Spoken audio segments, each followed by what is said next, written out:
Voice of Marwar पाली विधानसभा क्षेत्र से कांग्रेस प्रत्याशी भीमराज भाटी ने शुक्रवार को अपना नामांकन दाखिल किया। नामांकन दाखिल करने से पहले कांग्रेस भवन के बाहर आम सभा का आयोजन किया गया, जिसे भाटी सहित विभिन्न कांग्रेस नेताओं सहित कार्यकर्ताओं ने संबोधित किया। वहीं इस सभा में पूर्व में कांग्रेस प्रत्याशी के रूप में चुनाव लड़ चुके नेताओं की अनुपस्थिति चर्चा का विषय रहा। इस दौरान कांग्रेस प्रत्याशी भीमराज भाटी ने कहा कि कांग्रेस ने मुझ जैसे साधारण कार्यकर्ता को टिकट दिया है और आप सभी ने हमेशा मुझे प्रेम दिया है, जिसका कर्ज मैं कभी चुका नहीं सकता। भाटी ने कहा कि मैं अपने जीवन का शेष समय आपकी सेवा में समर्पित करना चाहता हूं। इस दौरान भाटी ने भाजपा प्रत्याशी पर भी कई आरोप लगाए। इससे पहले गुरुवार को भाजपा प्रत्याशी ज्ञानचंद पारख ने नामांकन दाखिल किया था। वहीं कल शनिवार को पूर्व सभापति राकेश भाटी निर्दलीय प्रत्याशी के रूप में अपना नामांकन दाखिल कर चुनाव में ताल ठोक सकते हैं। मेरे ऊपर कांग्रेस पार्टी ने, सोनिया गांधी ने, राहुल गांधी ने, प्रियंका जी ने, अशोक गहलोत जी ने, छोटा जी ने, पायलट साहब ने, कांग्रेस के सभी नेताओं ने मेरे जैसे एक साधारण कार्यकर्ता को, मैंने तो बहुत गलतियां करी है।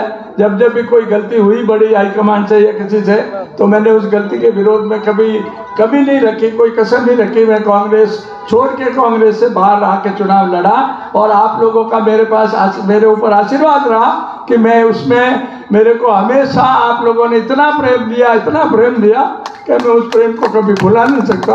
उस प्रेम का कर्जा मैं कभी चुका नहीं सकता।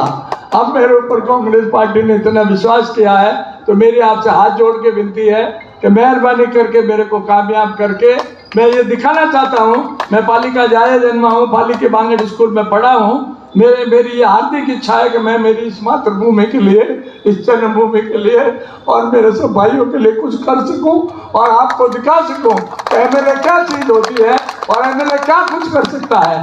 मैं 1993 में निर्दलीय एमएलए था, फिर भी मैंने federal democratic of Republic Germany से 9 करोड़ रुपए लाके नेडा का बंदा बनाया। इन लोगों ने, ये एमएलए साहब ने मेरे को वापस जीतने ही नहीं दिया। अपना चंदा बटोर के, अपना सब खेल करके मेरे को कामयाब नहीं होने दिया। उन किसानों के जमीनों के लिए, पानी के लिए मैंने नेड़ा बंदा बनाया था, उस बंदे को मिट्टी में मिला दिया।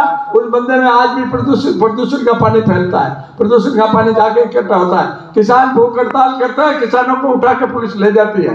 तो इसलिए मैंने कई ऐसे काम किए। वर्ल्ड बैंक से, IPP 9 से 45 लाख रुपए लाके इन चंदन भारती जी के गांव में हॉस्पिटल बनाया। उस गवर्नमेंट के हॉस्पिटल में ग्रेनाइट लगा हुआ है। 45 लाख रुपए में वर्ल्ड बैंक से, IPP 9 से लाके जैतपुर में 45 लाख का बंदा बनाया।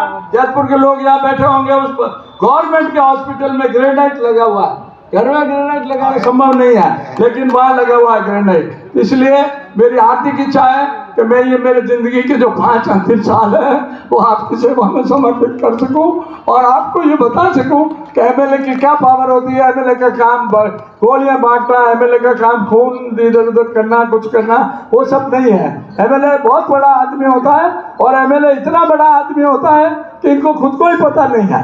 और इसीलिए ये पाली शहर पिछले 30 साल से, पाली मैनचेस्टर कहलाता था टेक्सटाइल की इंडस्ट्री में। लंदन में, विश्व में मैनचेस्टर सबसे बड़ा उद्योग होता था टेक्सटाइल का, उसके मुकाबले पाली था। आज इन्होंने इस पाली को बर्बाद करके रख दिया। जो भी काम पाली में होता है, कोई किसी अच्छे डॉक्टर को रहने नहीं देते, कोई किसी मशीनें लग गई गवर्नमेंट से, PPP से, प्राइवेट पार्टनरशिप से, वो मशीनें आज तक 5-6 करोड़ रुपए की चालू नहीं हुई, वो मशीनें बंद पड़ी है। कोई अच्छा डॉक्टर यहाँ बांगड़ हॉस्पिटल में रह नहीं सकता, उसको रहने नहीं देते। और कोई भी आदमी जाता है, मरीज जाता है, तो उसको सीधा रेफर करते हैं जोधपुर। बांगड़ हॉस्पिटल में किसी का कोई इलाज नहीं होता। विशेष तौर से जब बात यहाँ चली कि पाली में तो अशोक गहलोत साहब चुनाव लड़ने आ रहे हैं, लेकिन अशोक गहलोत साहब का जिस तरह से अशोक गहलोत साहब ने कहा कि मैं भीमराज भाटी को अशोक गहलोत बना के आपके बीच में भेज रहा हूँ। आज तक हमारे साथ ऐसा कोई प्रत्याशी नहीं था जो पाली विधानसभा की सीट को निकाल सके। अशोक गहलोत जी ने एक जुझारू, एक किसान के बेटे को हमारे बीच में भेजा है, जो 25 साल का दक्ष हम भुगत रहे हैं। एक चेहरे को देखकर तो आदमी भी उब जाता है। जैसे रोज रोज हम रोटी नहीं खाते हैं, शाम को कुछ अलग चाहिए, उसी तरीके से पाली विधानसभा का कांग्रेस का कार्यकर्ता अब पूरी तरह से उब चुका है।